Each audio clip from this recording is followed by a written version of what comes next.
Hello guys, as you all know that now you are eligible to write down the GATE examination in third year also. Yes, 2021 से IIT Bombay ने इस window को फिर से open कर दिया था that third year students can write the examination.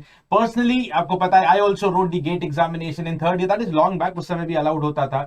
So I wrote in third year and in the first attempt I got all India rank 9 and every year I just keep motivating especially the college going students कि third year में दे देना चाहिए. हो सकता है बहुत अच्छा हो जाए और नहीं बहुत अच्छा नहीं भी हो तो you'll be learning so many things कि final year में जरूर बहुत अच्छा होगा, इतनी गारंटी है. And guys, rather than I speaking a lot, क्योंकि मैं आपको हर बार हर साल बोलता हूं, today we have two champions with us. We have Nishant with us. Welcome Nishant. Nishant has secured all India rank 10 in third year. Okay, GATE 2022 में, and he re-attempted in GATE 2023, and in this year also he has got all India rank 14, right? So guys, 10th rank in the first attempt. At the same time, I have Divyansh with me. Divyansh, welcome Divyansh.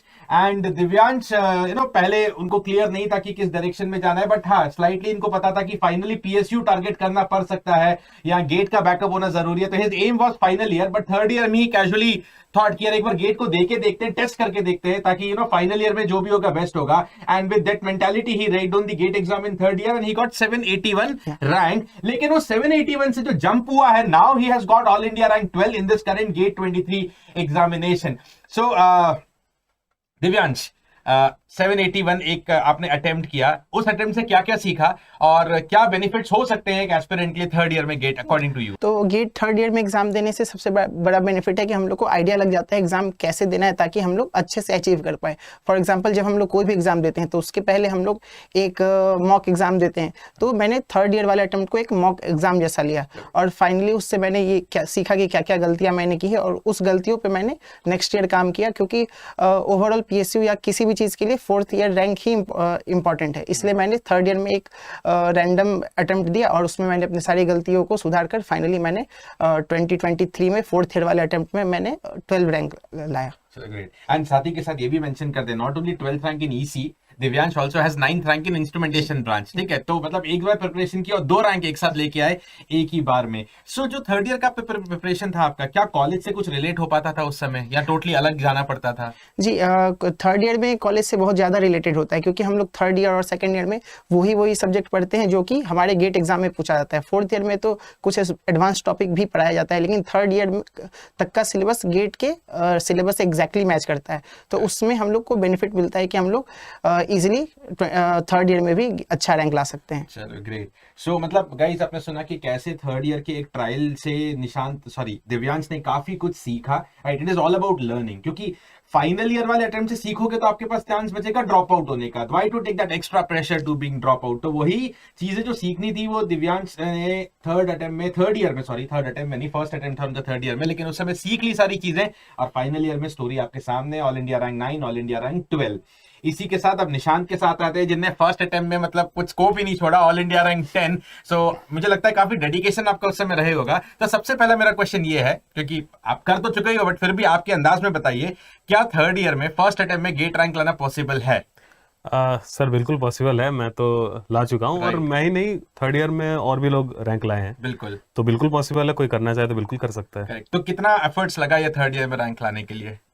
Sir efforts तो काफी लगे थे third year में, क्योंकि सब कुछ नया था. हालांकि कॉलेज में जो पढ़ाई होता है उससे कुछ तो आइडियाज लग ही जाते हैं कि कोर के सब्जेक्ट्स कैसे हैं. Correct. But still first attempt था और कुछ आइडिया नहीं था ज़्यादा कि कैसा होगा टेस्ट.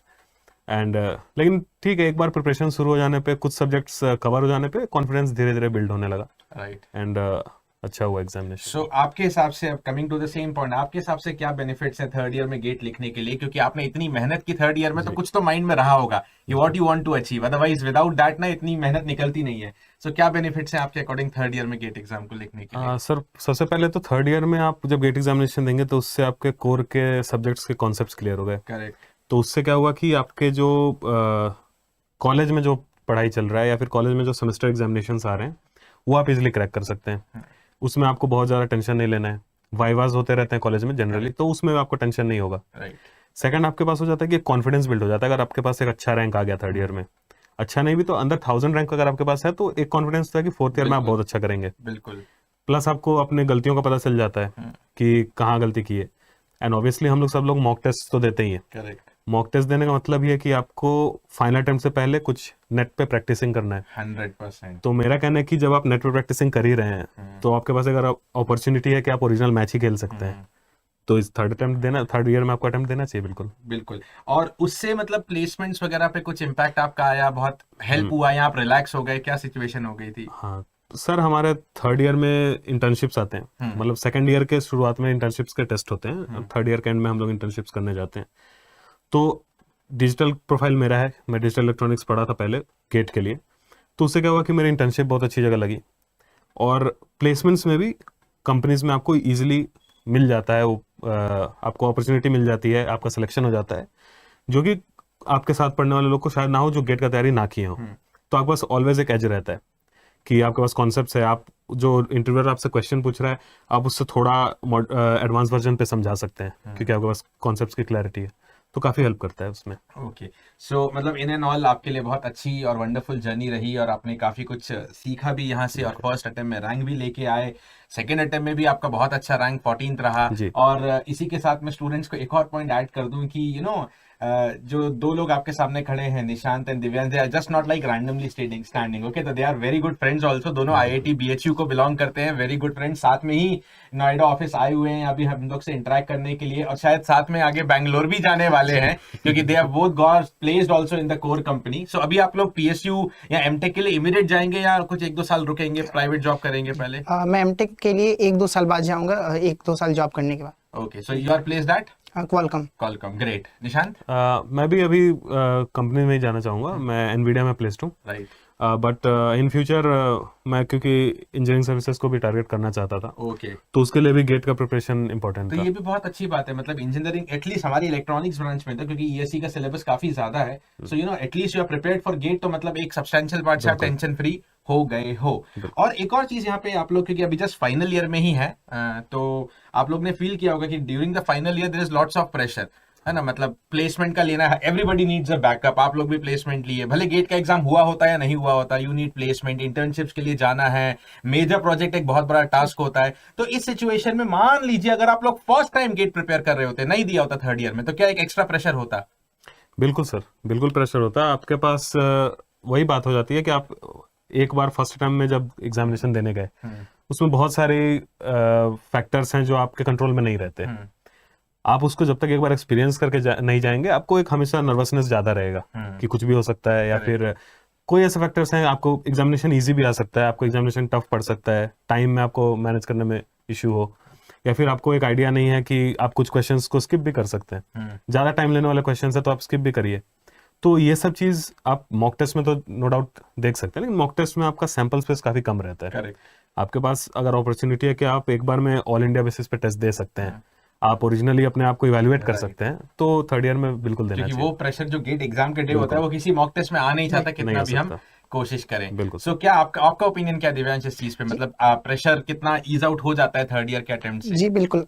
अगर थर्ड ईयर में मैंने गेट अटेम्प्ट नहीं करा होता तो इस बार शायद ही मैं इतने अच्छे रैंक को अचीव कर पाता, क्योंकि जैसे कि आपने बताया हमारे बीटेक प्रोजेक्ट थे, फिर प्लेसमेंट सेशन भी चल रहा था, तो ये सबको मैनेज कर पाना बहुत ज़्यादा मुश्किल हो जाता है, और साथ ही साथ हमारा एंड सेमेस्टर एग्जाम भी उसी टाइम पे होता है। तो ये सबको ये इन चारों को एक साथ हैंडल करना एटलीस्ट मेरे लिए तो पॉसिबल नहीं था, तो मैं ये एक्सपेक्ट करूंगा किसी के लिए भी पॉसिबल नहीं होगा। करेक्ट। और दिव्यांश आपका प्लेसमेंट कौन से मंथ में हुआ था? मेरा प्लेसमेंट 1 दिसंबर को फाइनल लगा 1 दिसंबर को हो गया था। आपका भी अराउंड सेम? नहीं, मेरा प्लेसमेंट पहले हो गया था, मतलब प्री प्लेसमेंट ऑफर्स। अब यहाँ से मैं एक बहुत जरूरी बात स्टूडेंट्स को बताता हूँ, मतलब कई सारे स्टूडेंट्स प्राइवेट कॉलेज में ऐसे भी होते हैं कि यार जिनका एक छोटा सा भी प्लेसमेंट हो जाता है BTCS और इन्फोसिस में 3 लाख 4 लाख पे भी, तो वो गेट का प्रिपरेशन छोड़ देते हैं कि यार सब कुछ मिल गया। Look at these guys, they got placed in Qualcomm and Nvidia at very handsome packages and still they did not give up. चाहते तो 1 दिसंबर या नवंबर जब भी इनका रिक्रूटमेंट हुआ छोड़ देते यार, मतलब बहुत अच्छा पैकेजेस है इन लोग का, राइट, जो Qualcomm और Nvidia में हुआ है। बट अल्टीमेटली अगर आपको डेस्टिनेशन को पाना है तो पाना है, इतनी मेहनत कर दी, 80% मेहनत करके 20% छोड़ देना, इट्स नॉट वर्थ, राइट। तो ऐसा होता है एक्चुअली, मैंने कई स्टूडेंट्स देखे कि यार एक छोटा सा प्लेसमेंट भी हो गया, दे क्विट, दैट्स इट, हो गई लाइफ सक्सेस। लेकिन you should you guys set an example कि यार जो सोचा है एट एनी कॉस्ट उसको करके दिखाना है, और करके दिखाया आपने वगैरह। सो बहुत अच्छा लगा, एक छोटा सा वीडियो मैंने आप लोग के साथ बनाया, क्योंकि थर्ड ईयर में मतलब मैं भी मानता हूँ, क्योंकि मैं खुद दिया हूँ एग्जाम में, मुझे पता है कितना बेनिफिट होता है, कितना फाइनल ईयर में मैं भी रिलैक्स था and I started thinking about my career कि आगे मेरे को कहाँ कहाँ सेट होना है, सब कुछ माइंड फ्री हो गया, there is no load of placement nothing, मतलब एकदम फ्री हो जाता है। तो वही स्टूडेंट्स को सोचना चाहिए कि अगर थर्ड ईयर में अच्छा आ गया तो यू आर टोटली फ्री, नहीं अच्छा आया, कुछ रैंक आई, मतलब क्योंकि मेरे भी कई सारे बैचमेट्स है जिनकी रैंक 500,000 आई थी, नेक्स्ट ईयर में सबके सब अंडर 20 अंडर 50 आ गए थे। तो अगर कुछ भी आपका अच्छा परफॉर्मेंस है थर्ड ईयर में समथिंग, तो you are definitely final year में you going to be champion, right. इस मेंटालिटी से आप एकदम दे दो एग्जाम को, और ये मैं नहीं बोलता हर बार, ये दो एग्जाम्पल्स आपके सामने प्रूवन खड़े हैं इस बार। ओके सो चलो, थैंक यू यार, बहुत अच्छा लगा आप लोगों से बात करके, शायद इस वीडियो से कई बच्चे थर्ड ईयर में मोटिवेट हो जाए, सेकंड ईयर से तैयारी शुरू कर दें उस चीज के लिए एकदम फुल जज्बात के साथ। Thank you thank you. guys, stay safe and take care.